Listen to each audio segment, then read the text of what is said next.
Charlie? The subdivision looks kind of like really scary to me. It kind of looks like futurist. Scary goat or scary cat? At first I thought it was like her trembling, but it wasn't.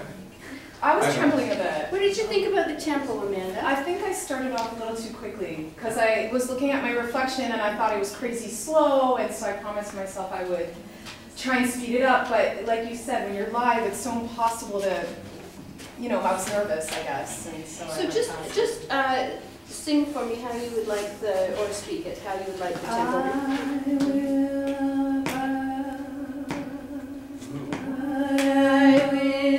Yeah, so that's quite a different tempo, yes? Yeah, so just start it again. Take the breath. I know it's scary because we got extra guests in here too, so. Yeah. All right.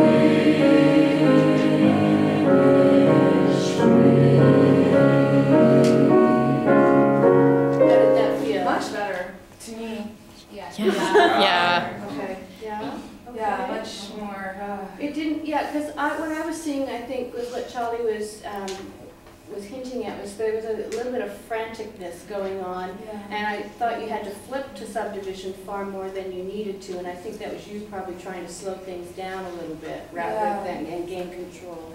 That you didn't feel. And also this time I remembered to breathe. I don't think I breathed at all the first time. I think I held my breath the whole time. So this time I heard you breathe actually, and I was like, okay. Can we just borrow a couple scores so our guests can see the music? Thank you.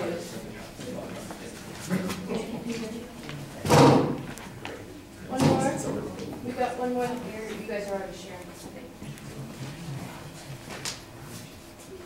Okay, so what would you like to work on? I actually would like to work on, because you've rehearsed this so many times, rather than melody or rhythm, I'd like to work on texture and dynamic. Especially because when I watched my rehearsal video, I felt like I wasn't very interactive in that respect. So right off the top, in such a short 3-bar phrase, there's this crescendo, a tempo, and then decrescendo. And so I thought we could just look at that, and mostly I wanted to address your tonal placement. And so I wanted to experiment first off to avoid the throat back, I will, that back there, and that big jump. More of, I'm Italian, right? So, more of the front voice that I want to experiment with. How many of you are familiar with the NG? Do you do that? That was a big part of my training. So it's the word running, and then you just hold your tongue in that position. So the front of your tongue is touching the back of the bottom of your teeth. The middle of your tongue is touching the upper palate, nice and gently. No tension. So if you can hold that running, and make sure your face is.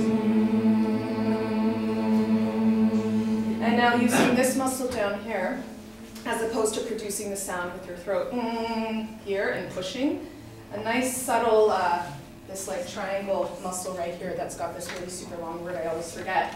That your muscle. Can you try and make that subtle sound that carries forward in a straight line, and use your finger as well, your hand.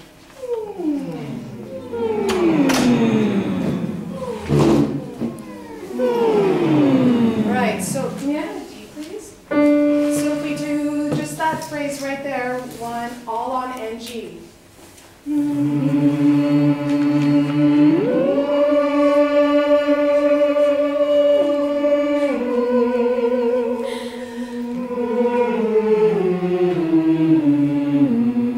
So let's do it again. And did any of you, I know there's a little bit of, not a lot of room here, but I love to hang upside down sometimes just to get the feeling of gravity helping you up. Have you ever done this before? Okay, it's super cool. So if you guys can make a way to stand up on your feet, hip width apart, your feet parallel. slow as you can, take the top of your head and roll it forward down so that you're hanging limp like a rag doll. And keep your knees unbuckled. And as best as you can, we won't stay here as long because some people aren't comfortable hanging upside down, but now try and make the NG sound.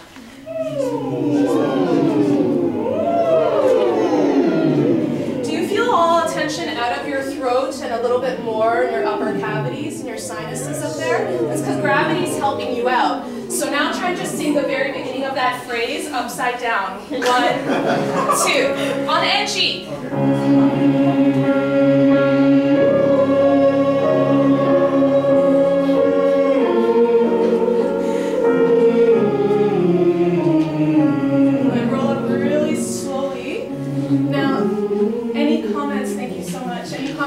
Did that feel lighter, a little bit, as I hope you're not too lightheaded. I can try to roll up slowly. Have a seat, please.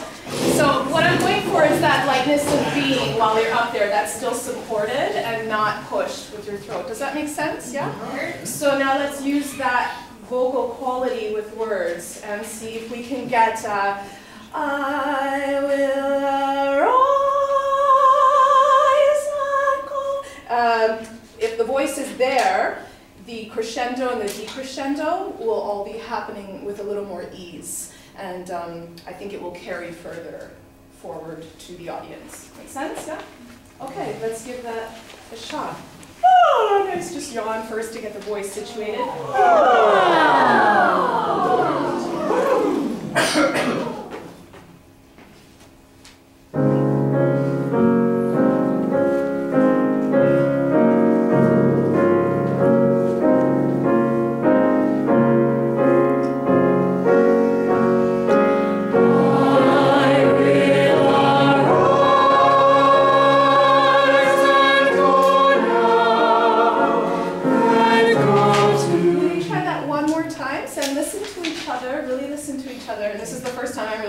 Because I'm trying to come out of my head and be with you versus, oh my God, what am I doing? But listen to each other and see if we can start off just a touch gentler, although forward, to achieve more subtly dramatic. Does that make sense? Can I get away with that? Crescendo, and then bring it down to a decrescendo. Am I making sense? Okay, so let's try that one more time.